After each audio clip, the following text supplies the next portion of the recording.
Hoy en La Turba, María Giró, biatlonista olímpica de Tierra del Fuego, responsable de las mejores experiencias vividas en el complejo Tierra Mayor, parte de 5 hermanos vinculados al esquí de fondo y el sacrificio de una familia con legado antártico. Y papá era muy especial en el sentido muy meticuloso, llevaba registro de todo.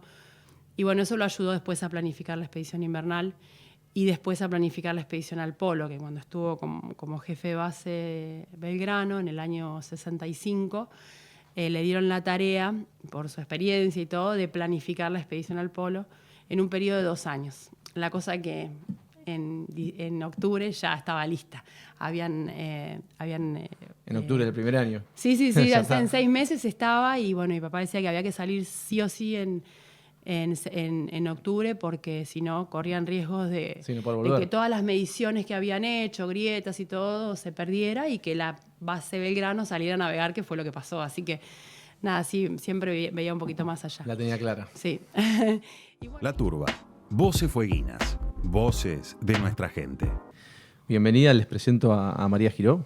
Gracias. Una ex deportista olímpica de nuestra provincia. ¿Cómo fue tu experiencia, ¿no? ¿Qué deporte olímpico hacías? Bueno, yo hacía biatlón, que es esquí de fondo y tiro al blanco.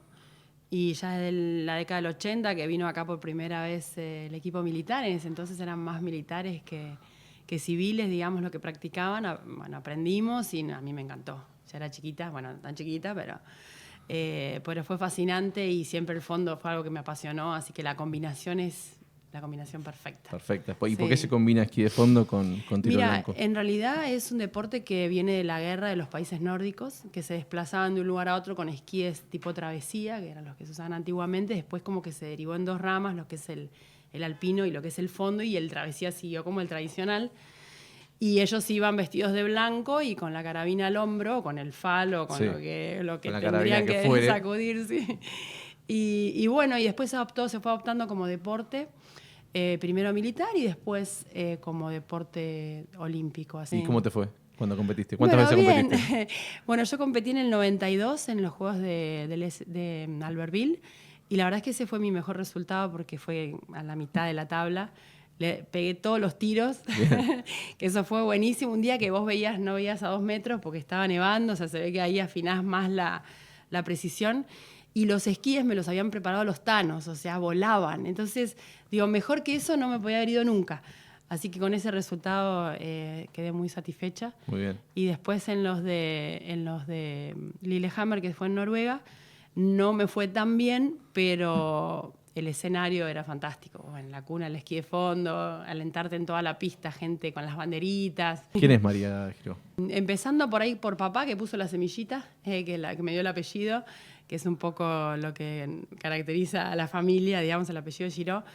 Bueno, papá fue un expedicionario antártico.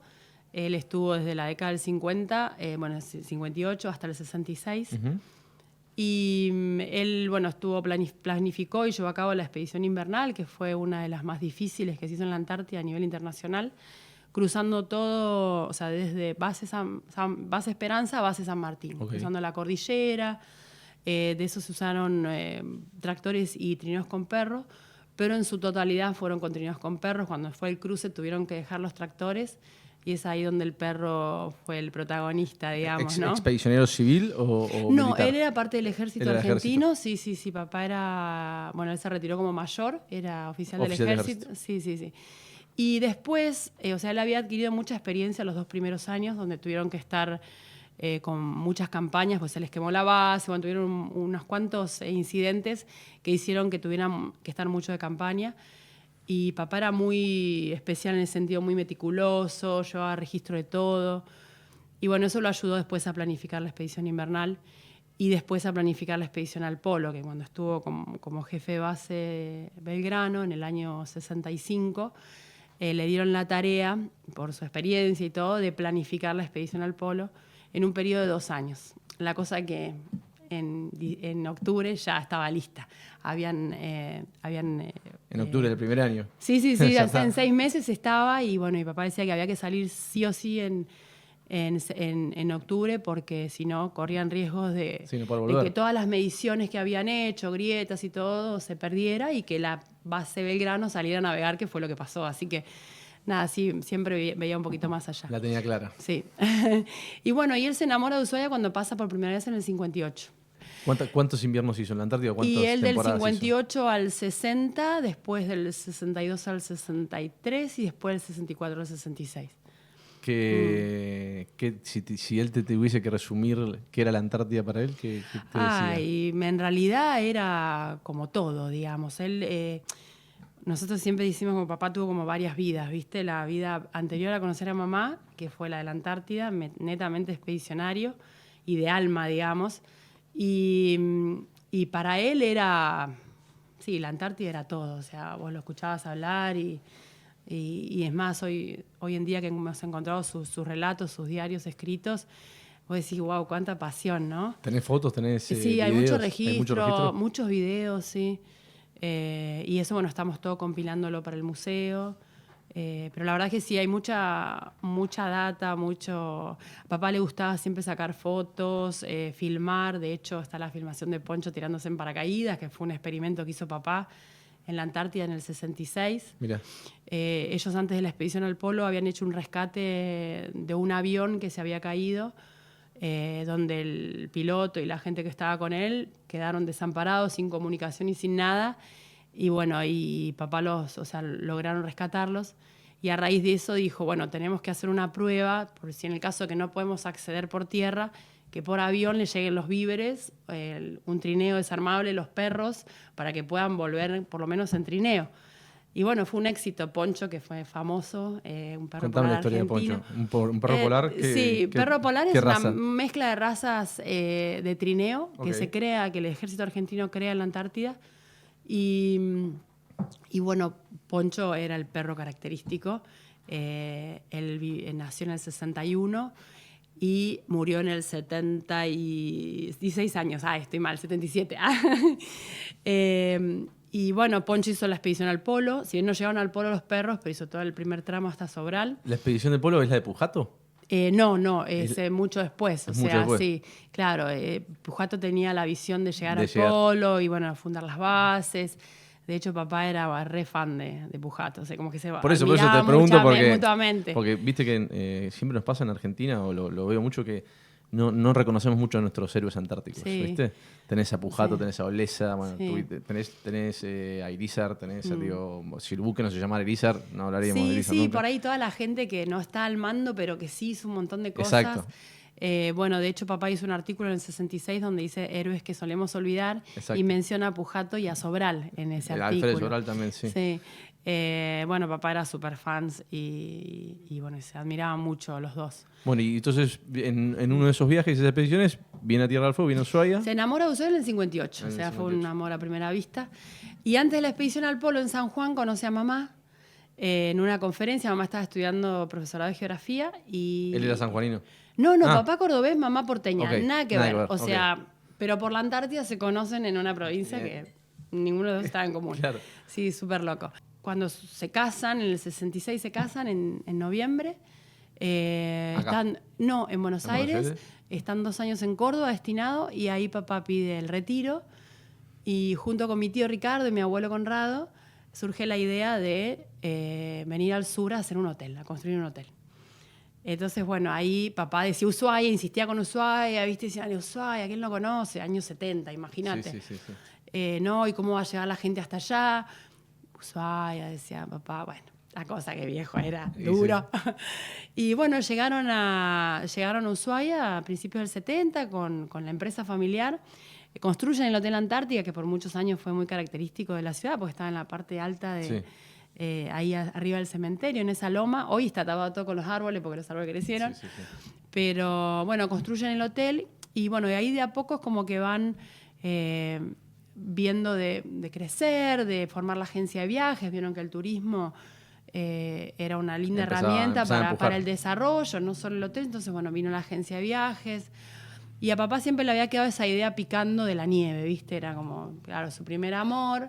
Más nosotros le decíamos siempre a mamá, vos estás celosa en la Antártida. No, decía ella, estaba muy segura de que Después te cuento por qué estaba segura. Y bueno, y ahí surgió la idea de formar el centro invernal. Pidieron, como decías recién, en territorio nacional, pidieron permiso a Nación para hacer el proyecto.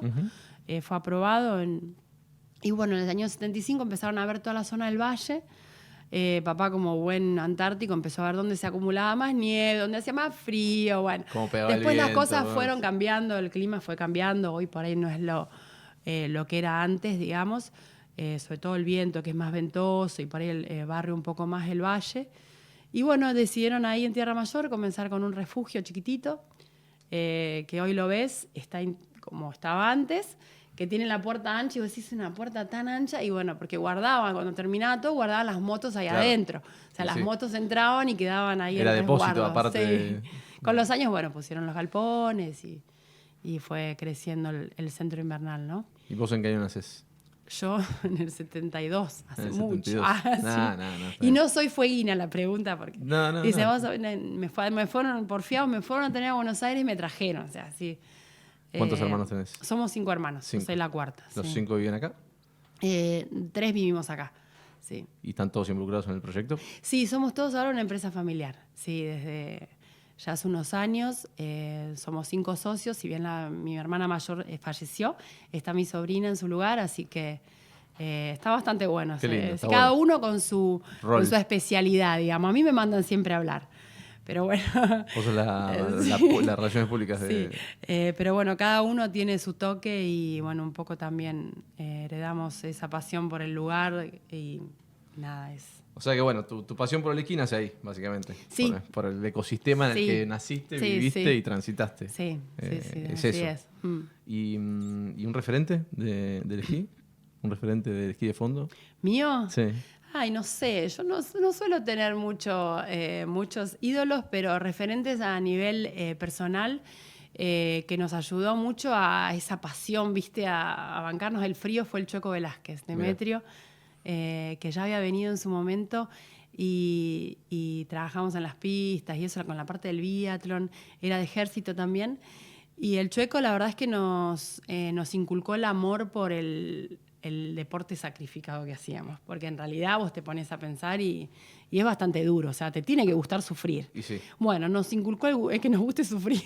Muy bien. Sí. O sea que a alguien que empieza en este deporte le dirías, ¿te gusta sufrir? Sí, tal cual, no, ojo. ¿Qué le recomendarías a alguien que dice, yo creo que estoy para probar esquí de fondo? Sí, la verdad es que, o sea, podés hacerlo a nivel recreativo, pero es muy exigente a nivel deportivo, muy, muy exigente. A veces te frustrás, pero la verdad que sí, yo siempre digo, te tiene que gustar sufrir para hacer esto. Está bien, esa es una buena recomendación para alguien que está empezando. ¿Hay muchos chicos acá en Tierra del Fuego que se involucran en el deporte? Sí, bueno, ahora se ha como dejado un poquito. El último que fue a los Juegos fue mi sobrino Matías Zuluaga, que él fue en fondo, que fue en el 2018. Como que llegás a un punto donde, viste, adolescente, vas a estudiar o vivir del deporte es medio difícil. Uh-huh. Hoy en día, bueno, hay más becas y más cosas que ayudan a los deportistas. Pero digo, sin nivel olímpico, hoy los chicos en Tierra del Fuego, ¿vos sentís que están involucrados con el esquí de fondo o falta más promoción o falta ¿qué pensás? ¿Cómo se lleva y tiene mucho que ver también con el acompañamiento de los padres. Claro. Eso a veces pasa mucho, o sea, porque como te decía antes, es un deporte sacrificado. Si bien el equipamiento no es tan caro, si lo haces a nivel competitivo sí, porque un 30% de tu tiempo de carrera depende del equipamiento que tengas.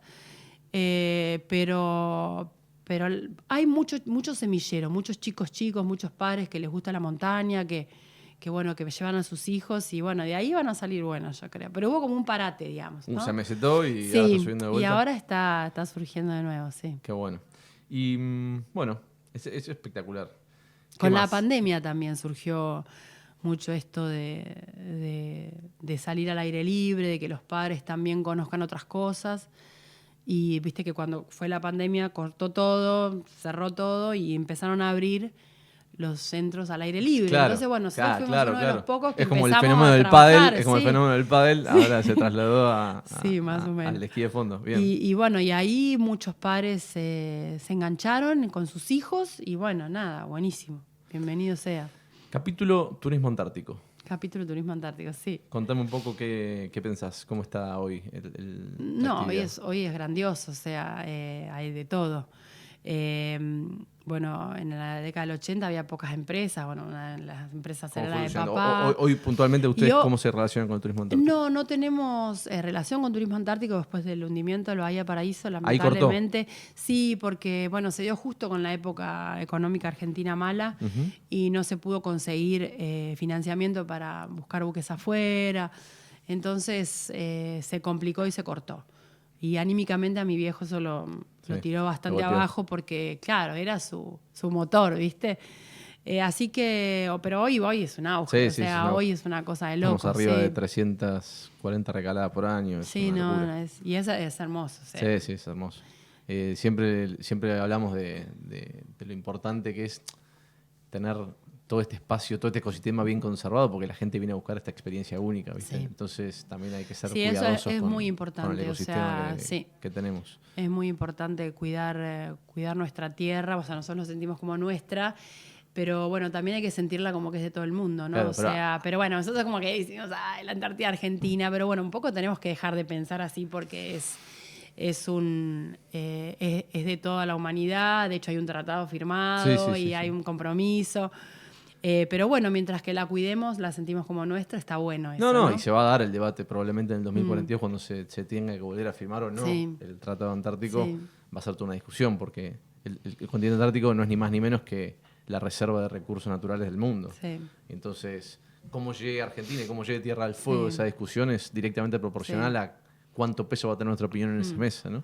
Sí, pero es importante, estamos muy cerca de Antártida, es importante que la conozcan, por eso también el proyecto que hicimos junto con varias cámaras y gente involucrada con el arte, ¿viste? De concientizar y de llevar a los chicos y a la comunidad en sí de Tierra del Fuego de lo importante que fue la Antártida y que sigue siendo y que va a ser para... Sí. Hay un capítulo ahí que me falta que es tenemos que poder lograr que haya series de los hechos antárticos argentinos, ¿viste? Que estén reflejadas, porque para mí hay mucho para contar, hay un montón de experiencias. Hay mucha experiencia. Y no se cuenta mucho esos héroes que tenemos ahí, como que no nos reconocemos tal vez como un país antártico. Acá lo vimos de una forma particular, pero cuando uno va al norte... Eso está allá abajo, está muy lejos, de casualidad no conocen a nosotros. Yo siempre les meto a todos en la cabeza que, chicos, o sea, no se olviden que Tierra del Fuego es el centro del país, no es el sur. ¿Cuáles son el top 2 de las anécdotas antárticas? Hay muchísimas para contar. Esta es la mejor. No, y mira, hay unas... Bueno, siempre él le ponía un toque de humor. Cuando terminaba de contarte te ponía, viste, una frase que vos estabas a las carcajadas, porque él hablaba muy suave, muy pausado. De hecho, a veces como que se quedaba... pensativo, ¿viste? Después seguía hablando. Y bueno, por ahí la más relevante que yo siempre cuento es esta de cuando tuvieron que abandonar los perros, que después de haber estado 2 años en la base San Martín, bueno, ahí no llegaría el relevo, pero llegaba solamente para un viaje en helicóptero que entraban las 6 personas de la base con su bolso de mano. Entonces era año 60. Base San Martín. Base San Martín, 6 personas. No llegaba, los únicos 6 que habían quedado de voluntarios del primer año porque tampoco pudieron llegar. Entonces papá se ofreció a quedar de voluntario, quedó como jefe de base en el segundo año. O sea, hicieron casi 2 invernadas. O sea, una invernada. 2 años, sí. Qué locura. Sí, aparte se les quemó la base, o sea, les pasó de todo ese año. Entonces ese año fue el que más recorrieron y era su segundo año de Antártida. Claro. O sea, o te volvés loco o sos recorres, antártico toda la vida. Salís a caminar. Así que no le quedó otra. Y bueno, y ahí cuando les dijeron que bueno, tenían que ir o sea, había un solo viaje, no tenían combustible y era todo así medio película. Sí.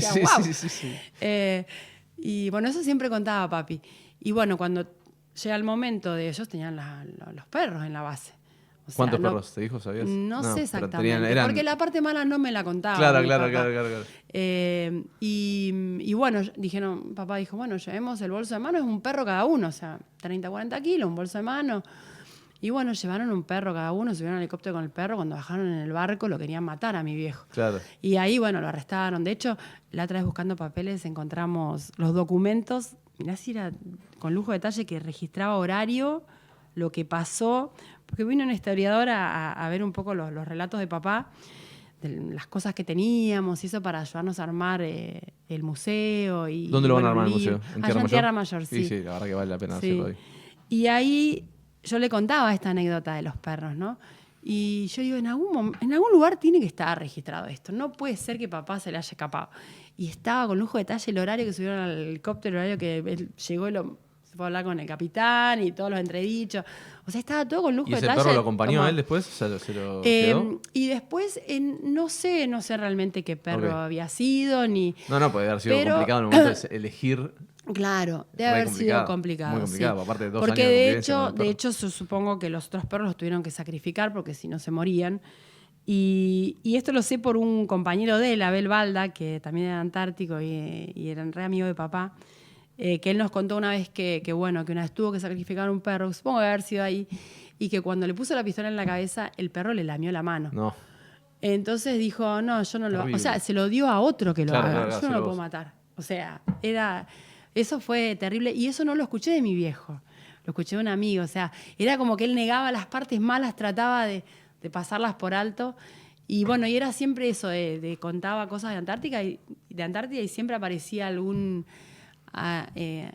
anécdota graciosa, ¿viste? O sea, el título podría ser La epopeya de la base San Martín, 2 años de invernada. Sí. Eso sería Bueno, sí, una parte del museo es a prueba de fuego, que ahí sí está esa parte, sí, donde están un poco los relatos de... ¿Y en ese momento se quemó toda la base? Se quemó la base y la casa de emergencia. ¿Y dónde? En carpa. En carpa. O sea, estaba en carpa. Y de hecho, a mi papá no le gustaba el alcaucil porque lo único que le quedaban eran latas de alcauciles. Pero pasaron la invernada en carpa, ¿no? El segundo año, sí, todo con la base quemada. Sí, la base y la casa de emergencia. Le quedaron los víveres, las carpas, los perros y ellos. Y hasta por ahí nomás los víveres. Te digo, estaban todos con lata de alcaucil, comían alcaucil y mi papá no veía el alcaucil ni en figurita, no le gustaba, era por eso. Claro, no saber las propiedades nutritivas del alcaucil no las conozco, pero... Sí, pero bueno, pero no comían. pero mi viejo no comía, nosotros nos encantaba el alcaucil y él, nada, cero alcaucil. Qué locura, ¿no? Bueno, pero ahí te das cuenta que esa historia, ¿cómo no va a ser reconocida? Sí, y hay muchas anécdotas. Y bueno, de hecho, al haber encontrado los diarios, ¿viste? Y un poco ver, o sea, imaginarse, porque los diarios son muy personales, ¿viste?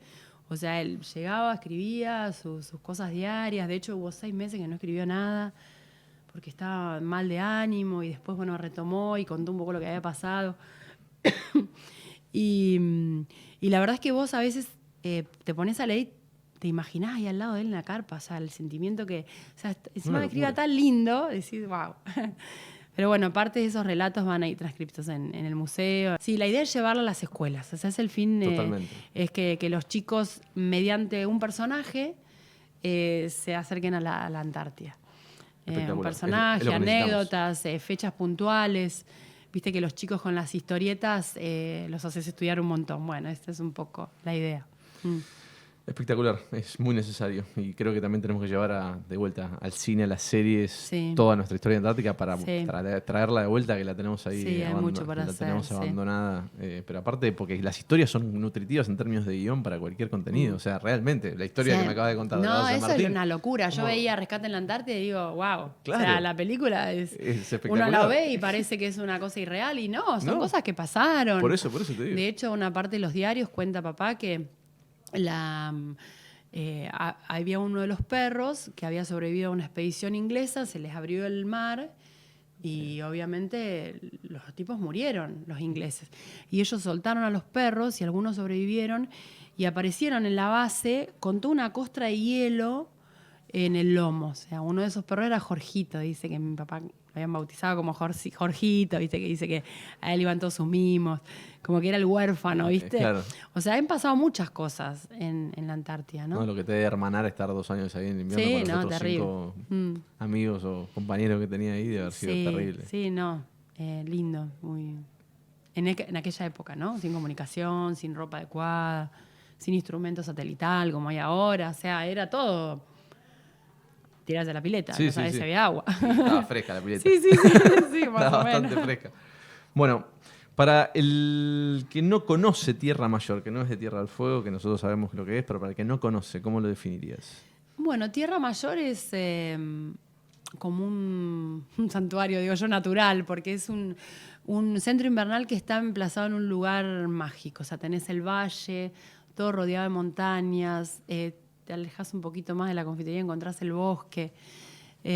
Podés sentarte en el balcón o adentro, al lado del hogar, tomarte un chocolate y simplemente observar el paisaje, como podés ir a caminar con raquetas, podés tirarte en culipatín, podés andar en moto, hacer paseos nocturnos. Como el cordero. Come cordera. Y bueno, obviamente la vedette es el esquí de fondo, ¿no? Obvio. Que la verdad es que es un tipo de esquí que requiere, es bastante técnico, requiere, yo siempre digo, por lo menos 1 horita de clase para pescarle la vuelta, pero tiene a favor es que uno va como regulándolo. O sea, si te gusta la velocidad, vas y te mandás por las pistas, subidas, bajadas. Y si no, de a poquito te quedás en el llano, con alguna lomita.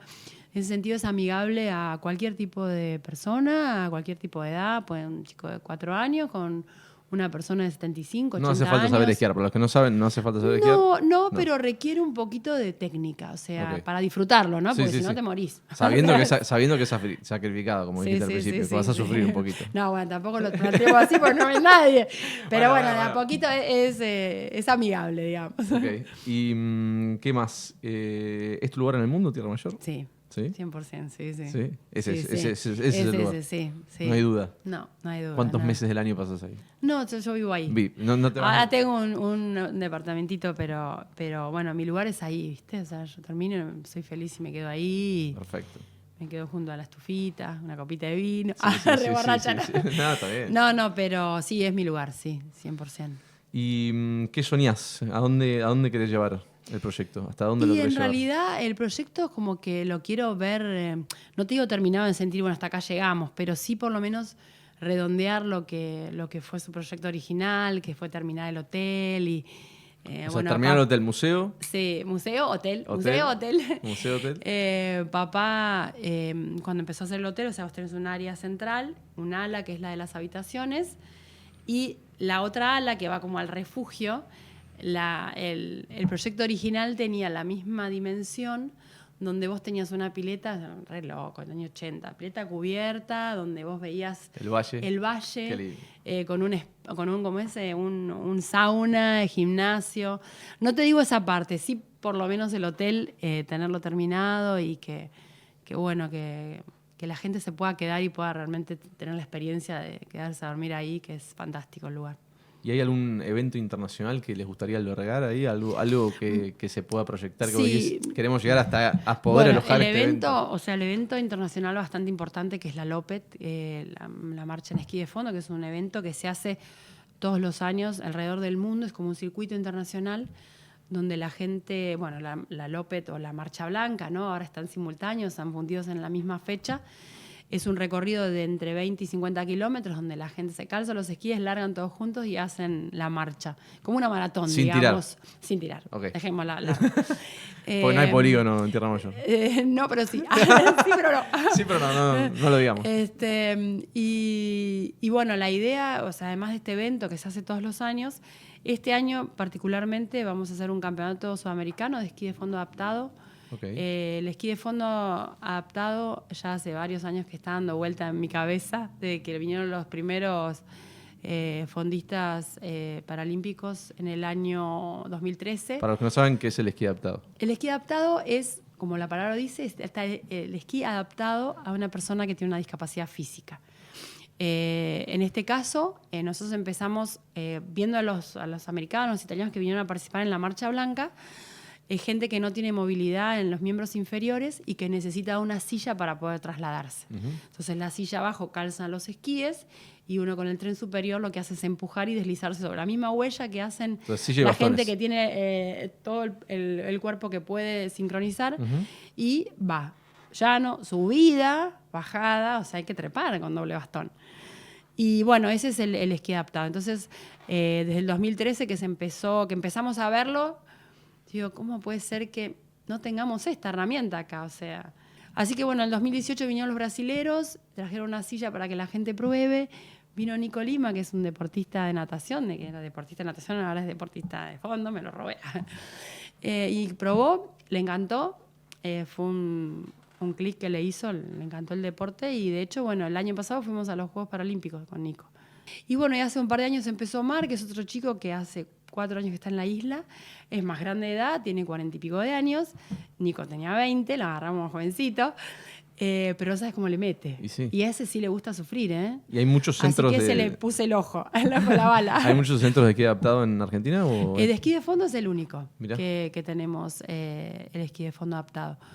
Sí sé que en Chapelco está el esquí alpino, pero bueno, en esquí de fondo digamos que es un lugar bastante ideal porque los circuitos no tienen que tener mucho bosque y si tienen mucho bosque las curvas no tienen que ser muy cerradas para darle el rango a la silla. Entonces hay una serie de cosas que hay que seguir para poder homologar un circuito como el que hicimos en Tierra Mayor para poder hacer competencia. Así que bueno, este año tenemos la primera competencia sudamericana, Copa Sudamericana, de esquí de fondo adaptado. Y se hace en Tierra Mayor, sí. Espectacular. Del 14 al 20 de agosto. Espectacular. Bueno, increíble.